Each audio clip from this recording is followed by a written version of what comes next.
Good afternoon, ladies and gentlemen. Welcome to our special show, Market Guru, where you get to meet the finest brains on Dalal Street, people who've made money in all sorts of volatile times and have helped their investors, shareholders to tide over volatility and, of course, created wealth in the long term. Our guest today is Mr. Trideep Bhattacharya, Chief Investment Officer for Equities at Edelweiss Asset Management Company. Namaste, Trideep ji. Good afternoon and a very warm welcome to you, sir. How do you see this market reaction to the controversy between Hindenburg, Adani and now the SEBI chief? Do you think the market reacted in a very mature and sophisticated fashion by just trashing the whole episode and moving ahead? Yeah, I think first of all, thank you for having me in your wonderful and very popular show. I agree with you, yes. I think, first of all, there are 2 points to be noted. Firstly, this is part 2 of the earlier version which came through. So the market is not sort of, something that Hindenburg came to the market for the first time with some really revealing, allegations. I think what was different this time was it was targeted at a particular individual as opposed to an institution. And obviously, markets are a lot bigger than one particular individual. And hence, from that perspective, markets have taken it far more maturely. And it was meant to be that way. And actually, I mean, of course, I'm no legal expert, and I'm sure it is sub judice. But the fact of the matter is that on the face of it, it would seem a lot of things that they are saying are, less backed by facts and more by conjecture. But I would leave it at that and let the authorities make their own judgments. And in the interim, the market's reaction, which is very much objective, is, I think, the right way forward. Bhattacharya, good afternoon and warm welcome again. I want to understand from you from a average retail investor's perspective. We've seen the part 1 impact the Adani Group stocks and how the entire 1.5 years of volatility that the markets had to consistently face because of the ongoing legal tussle on course when the first report came in. What now should be an average retail investor's response after this report has come in? I think overall, the fact of the matter is that, of course, I can't talk specific to a particular stock or a particular group, but I'm saying that any group which is subject to so much of investigation and so much of understanding or so much of evaluation over the last year and a half, and by multiple authorities, I think it has lent a lot of, so to speak, there's a lot of transparency from day one till now over the last year and a half is my point. And I think that transparency is good enough for investors, institutional investors and retail investors to make their own judgment call whether they want to invest in a particular company's shares or not. I think beyond a point, Indian stock market with trillions of dollars of market cap is way higher or way bigger than one particular company or one particular group, and hence the market today, for instance, are reacting to multiple results which came by over the last weekend or so. And I think rather than focusing on one particular group overall, of course, some of the shares have taken the impact or reaction in the short term. But I think ultimately the market is a slave of fundamentals, slave of earnings. As long as the earnings come through in the right direction, I think broadly speaking, the market will move forward. This event, these data points we brought about are not big enough to derail the market in any which way. Right. Trideep, let's move forward and look at how the first quarter performance has come in for the market. For Edelweiss AMC, what has been the highlight for the April-June 3-month numbers that have more or less now completed their cycle? Which sectors do you think outperformed, and any couple of stocks where you feel the AMC now feels empowered that 5, 7, 10 quarters from now more growth will come in? Anything that you've added post the first quarter results in Edelweiss AMC? Sure, that's many questions rolled into one, and I will make an attempt to answer at the sequence, at the themes of the question. So, if I were to look at June quarter overall, I would call it a transition quarter. And the reason I would call it a transition quarter is because this was the quarter where we had heat wave. This was also the quarter where the government was distracted to the tune, whether because there were elections, and generally business momentum gets disrupted, particularly in times when there are election duties and various different decision making doesn't tend to happen. So it's a transition quarter from particularly companies exposed to the government, companies exposed to cyclical sectors like industrials and the likes. And in the meantime, from a consumption standpoint, we had to deal with a severe heat wave. So that was the context around which the numbers came through. In that context, I would say the numbers have been broadly in line. Actually, there would be marginal downgrades. Actually, if you were to sort of look at it on net balance, the sectors that relatively stood out because of the lower expectations and them slightly faring better was IT, select companies within FMCG, and select companies which were beneficiaries of heat wave within consumption as a sector. And finally, I would say that despite the fact that this was a transition quarter, not many decisions were being made. The companies of the industrials have been broadly in line rather than kind of disappointing, which was the worry, if you ask me. So on net balance, we should be seeing this as a transition quarter. I think as decision making firms up, now that we have the incumbent coming to power, now that we have policy continuity, in the subsequent quarters, you would see industrials come back with regards to numbers. IT and FMCG being two places where we have added in our portfolios over the last 2 to 3 months, that has kind of held us in good stead, particularly as the result season came through.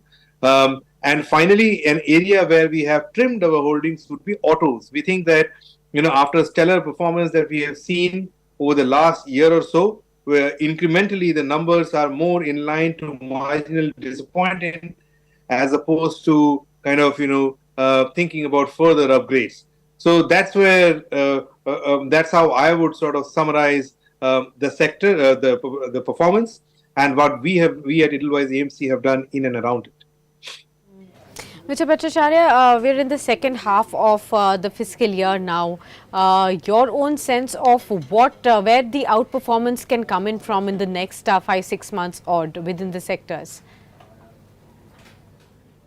Great questions. I think this is, I would actually say that the market at the moment is in a twilight zone, in the sense that the first half of the year has pretty much gone in macro noises, whether it was elections, whether it was heat wave, and a whole bunch of, the seat count and whatnot. From here on, from a domestic standpoint, it will be all about numbers, and hence very company specific, very sector specific. I do expect industrials to make a comeback in the back half of the year. And I do expect that as we get towards the back half of the year, some of the rural economic driven sectors would actually come to a bit of life as more and more as the monsoon turns out to be better. Barring those, I think the big event that we as market from a macro standpoint will now have to grapple with is basically potential rate cuts in the United States and the outcome of the US election. If of these two, I think both of will have policy ramifications for the country and the stock market. But I think the rate cuts going forward would certainly play out in the form of certain sectors doing better than that of others over the next 6-9 months.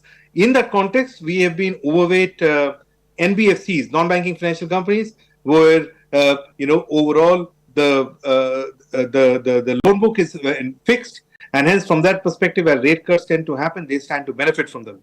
So, on net balance, to answer your question, 3 sectors, 2 fundamental and 1 macro-driven. Fundamentally speaking, we expect industrials to come back in the back half of the year. And as I said, rural-focused companies should stand to do well in the second half. And as a beneficiary of rate cuts, maybe NBFCs could stand to see better days in the sun over the next 6-9 odd months. Trideep, we all look forward to better days, and of course, a lot of excitement will be now back into the global risk on trade with the impending elections in the US, and of course, the rate cuts as well. They've been so talked about and they haven't happened that now people are sort of getting tired of the whole conversation. Let's look at a different point of view in the market. I wanted to understand how much of cash as a percentage of overall assets under management in the equity space is Edelweiss AMC sitting on? So that's an easy answer, but directionally maybe your question is different. So I'll give you a straight answer, and then maybe what you will get to the question. We, as a matter of principle, don't hold cash. So we are fully invested. Our philosophy and thinking is always that time in the market is far better than the timing the market.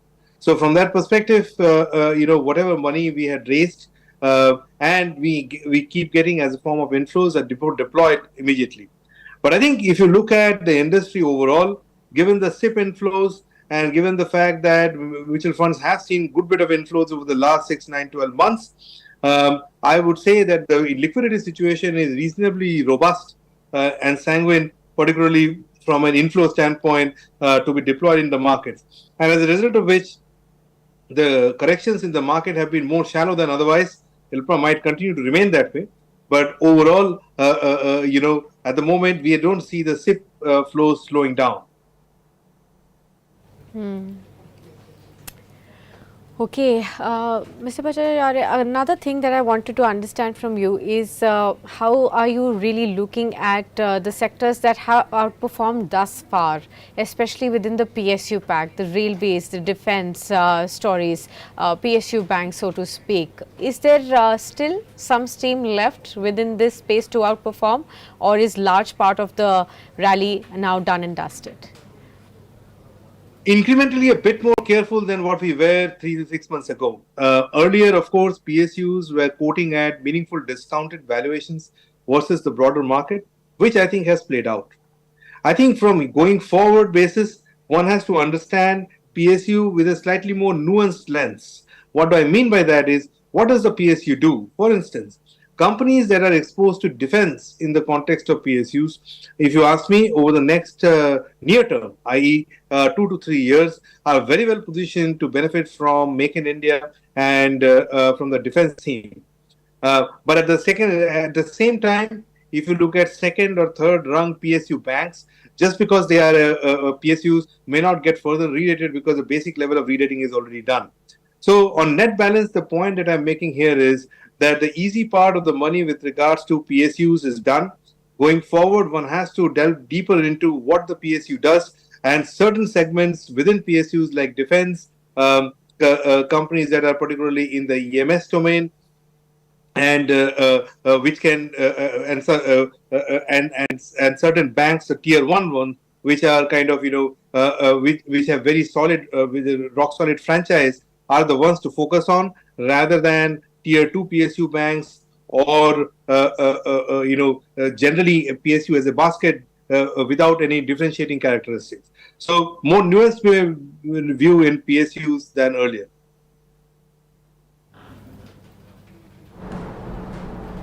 Fair point.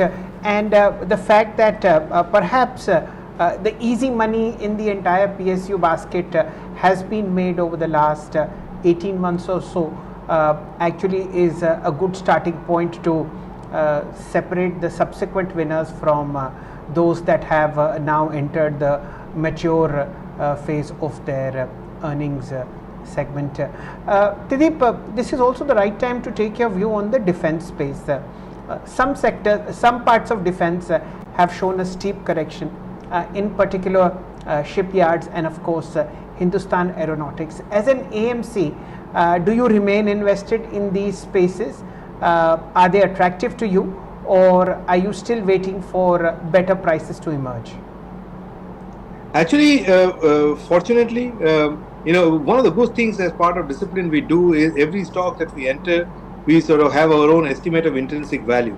And what we noted about a month or so ago that some of the share prices, even though we have been quite positive on defense as a theme, were really going through the roof and higher in valuations. So if you ask me, over the last couple of months, we have taken some profits from some of these very popular themes. Not to say that we are not bullish, we are very bullish on defense as a theme, but we have taken tactically some profits. And as I was telling earlier in your channel, that we have deployed them back into IT and FMCG. That has kind of is in the process of playing out. I think at certain levels we will certainly nibble back into defense as a theme, but we think that the stocks have probably, on the back of maybe some of the thematic funds being raised, have seen significant money inflows in a very narrow bucket, and hence valuations look a little elevated from a very short-term standpoint. As valuations become more attractive, we'll certainly get in. But defense as a theme, we are very positive over the next 5 to 10 years. We think companies exposed to defense will have robust earnings. It is just that when stocks turn out to be 2 or 3 baggers in a matter of few months, then one has to kind of book some profits, willing to sit in the sideways for a bit, and then come in as as valuations become a little more reasonable and earnings kind of come to the fore. Okay. Is there any sector or sectors that you are avoiding at this point in time as well, Mr. Bhattacharya? So I think I gave the hint earlier as well, which is second-rung PSUs is something that we are careful about. We think that overall, a better part of money of PSUs is made, and from here on, if you hold the PSUs, we have to have the reasoning very clear as to what is it that they bring to the table, which is relative to the market unique, and hence they stand out. That's one area that I would certainly kind of say we have been incrementally careful. Second, I think we have taken some money meaningfully out of autos. We think that better part of autos is done. Also, the one-way trend which we saw over the last year or two, which was towards EVs, is now getting sort of distributed amongst hybrids and a few other options which are there for investors to mull over. And given that the stocks are sitting on handsome gains, that's another area that we have taken some money out of the table and relatively kind of underweight. Those would be the two actually which I would kind of point to. The third filter that we have done over the last month or so is looking at the top quintile of valuations irrespective of the sector and taking some profits from there. That's more got to do with the market rally. But that's the third area, which is the top quintile valuation stocks we are generally taking profits from, irrespective of the sectors. So those would be 3 areas where we have taken some money off. Okay. So Trideep, you booked out of 3 sectors. You are getting inflows like crazy. Now, where is that money going in? So I think overall, if you look at it, the market rally so far has been driven by about 40 to 45% of the broader index, if you may call it that way. Rest 50 to 55% haven't rallied. Now within that you have IT, within that you have FMCG, within that you have chemicals and many different sectors which are kind of over the last 2 years have not really performed. So what we try to do is keep an eye on where earnings are bouncing around the bottom to see if things change, share prices may follow accordingly. So one such area has been, for instance, IT. Now, not that things will kind of materially change in a matter of a quarter, but we certainly think that for IT the earnings are bouncing around the bottom. Over the next 2 or 3 quarters, as we sort of get into the rate cut regime and we come out on the other side, you will see that some of the companies would actually kind of tend to have better outlook in earnings than where we were. We want to capture that inflation point, even though we are patient and we are mindful that this may take a little longer. So that's one. Second area, if you were to look at it, is companies that are exposed to rural side of the economy. Over the last 2 years, this area has been reeling under the pressure of heavy inflation and cash flows not being robust to the farmer. Now, with monsoon situation turning out to be better than normal, with a low base helping them, we think that as we get towards January, February, the harvesting season, that's when we will start to see some greens, more greens than reds, and that's one area which could bottom out. So the moot point being, there are still areas within the market which have not done well over the last couple of years, where there are some green shoots visible. Whether they turn out into full-grown plants or trees is the matter of evaluation, which is what we keep on doing. But the incremental capital is going towards those areas, and there are still quite a few in the context of Indian economy. Got it. Mr. Bhattacharya, are you also looking at deploying funds on the market cap basis? What is your own sense on the broader markets, the mid and the small caps? Just a few months ago, there was a lot of, narrative around how there is a lot of froth being built up in the mid and the small cap space as well. How are you looking at these two spaces afresh? Great question.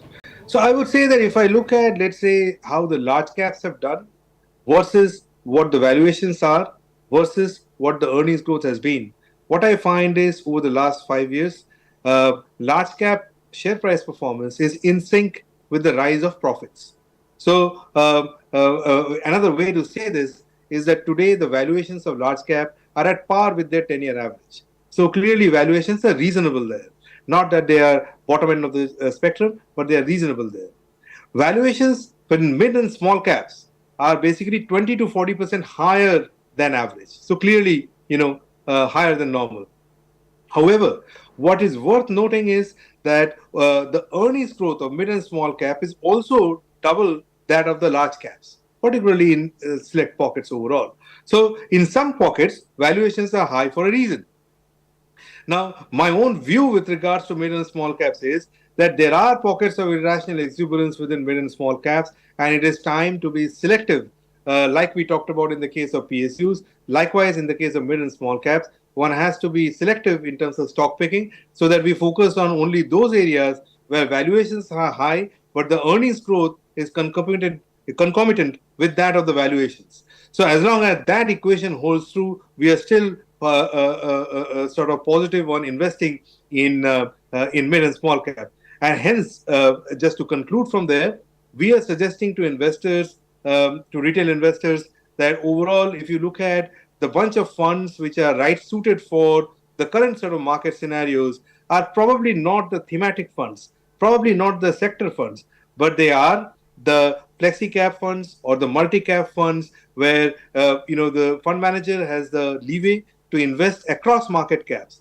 and can make the choice basis where the price value equation is still robust, rather than trying to get kind of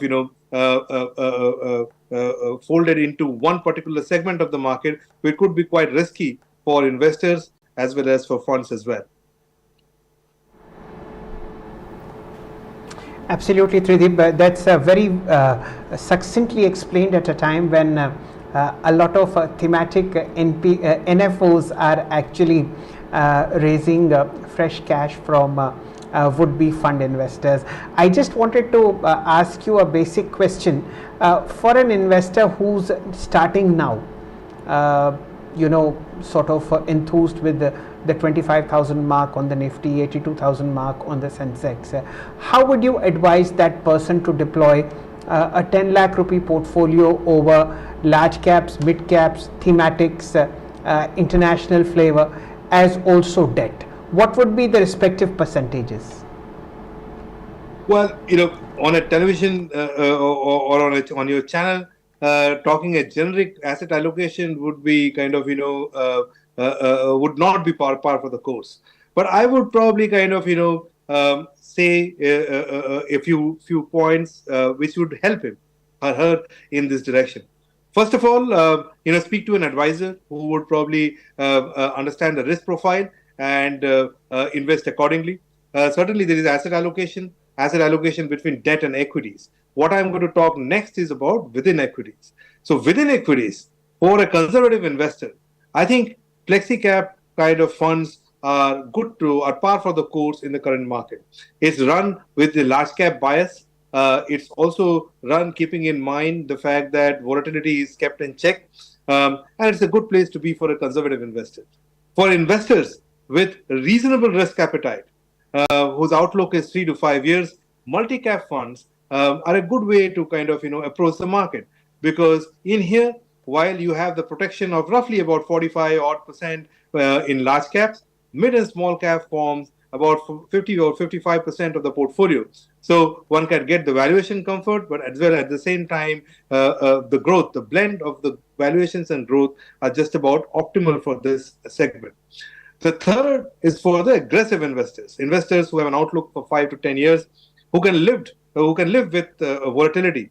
For them, probably a mid-cap portfolio, which again swings between large, mid, and small. A small proportion in large, majority being mid and small, is the way to think about it. But clearly, only with the caveat that the outlook should be more than 5 years at the very least for investing at current levels. The final point that I would make is, irrespective of which category you go for, the way to go about investing in current markets is basically an STP, or in a staggered mode, as opposed to a lump sum. I think those would be some of the pointers that if he takes his notes to his advisor, I'm sure they both together would reach the right decision making.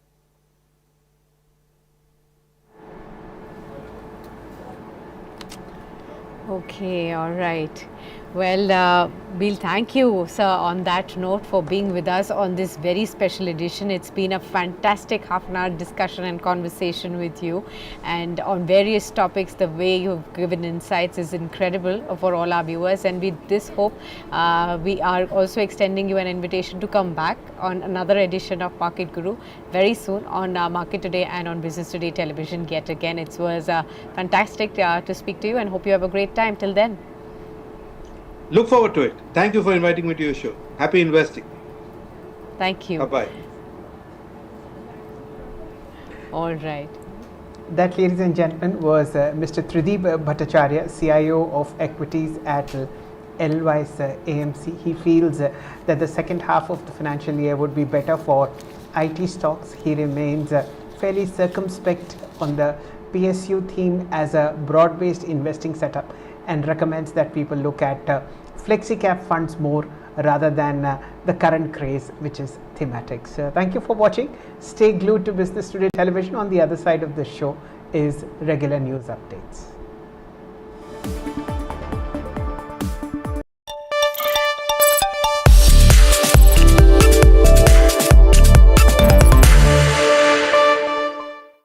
We report 5 down ticks, 5 down circuits on 5 Adani Group stocks because of the problems that are happening. 2 10% each on Adani Ports and Adani Enterprises, and of course 3 20% down ticks on Adani Total Gas, Adani Power, Adani Green. How do you see this episode, and is there any stock that you think is worthwhile from this table to add at these lower levels? Good morning. Thanks so much for having me on the show. First of all, a word on the report, whatever we saw the weekend, and weekend was fully occupied. But my comment on that is, yes, it is just a